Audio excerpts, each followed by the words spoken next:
চাচা, বাড়ি ঘর এত সাজানো কেন? আর হেনা কোথায়? হেনার বিয়ে হয়ে গেছে। না, আমি বিশ্বাস করি না। তুমি বাস খাও, তুমি গাঞ্জা খেয়ে ঘুরে বেড়াও। এটা আমি তোমাদেরকে মন প্রাণ থেকে বলছি যুবক ভাইরা, অলওয়েজ মাথায় রাখবা, পুরুষ মানুষ যতদিন টাকা কামাই করতে পারে সবার কাছে প্রিয় থাকে, আর যেই দিন থেকে টাকা কামাই বন্ধ হয়ে যায় আপন মানুষগুলো সব পর হয়ে যায়। টাকা কামাই করো হালাল ভাবে, অনেক বেশি ব্যবসা করো, চাকরি করো, উদ্যোগ নাও, প্রতিষ্ঠিত হও জীবনে। যদি মায়ের কাছে সেরা সন্তান হতে চাও, যদি বাবার কাছে সেরা সন্তান হতে চাও, যদি তুমি তোমার স্ত্রীর কাছে সেরা স্বামী হতে চাও, যদি তুমি তোমার সন্তানের কাছে সবচেয়ে প্রিয় বাবা হতে চাও, তুমি যদি বোনের কাছে সবচেয়ে প্রিয় ভাই হতে চাও, টাকা কামাই করা ছাড়া কোনো গতি নাই যুবক ভাইরা। বলো বলো বলো। जब जेब में पैसा होता है तो पराये भी अपने हो जाते हैं, और जब जेब में पैसा नहीं होता तो अपने भी पराये हो जाते हैं। পকেট ভর্তি টাকা থাকলে ভালোবাসার মানুষের কোনো অভাব হয় না বাংলাদেশে, আর পকেট খালি হয়ে গেলে ঘরের আপন বউটাও পর হয়ে যায়।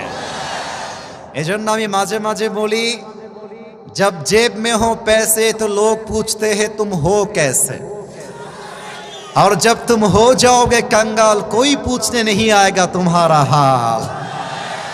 পকেট ভর্তি টাকা, বলবে হাউ আর ইউ, কেমন আছেন ভাইয়া আপনি, আর যখন পকেট খালি বলবে হু আর ইউ, তুমি কে, তোমাকে তো চিনতে পারছি না ভাই আমি। এই পুরো দেশটাই হচ্ছে টাকার খেলা।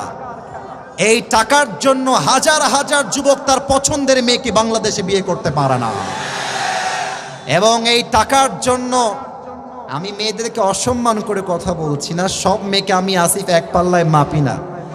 অনেক মেয়ে টাকা দেখলে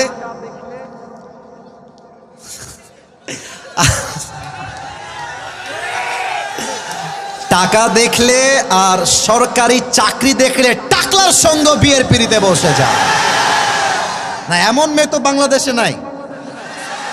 আরে নাই, আরে নাই রে ভাই, থাকলে আল্লাহ হেদায়েত দান করুক, পড়েন সবাই আমিন। এজন্য আমি বলি, পকেট শূন্য থাকা অবস্থায় যে আমাকে হালাল ভাবে বিয়ে করতে চাইবে সেই তো আমার ভালোবাসা পাওয়ার যোগ্যতা রাখে, আর যে আমাকে প্রতিষ্ঠিত হওয়ার পরে চাইবে বুঝতে হবে সে আমাকে ভালোবাসে নাই, সে আমার অবস্থানকে ভালোবেসেছে।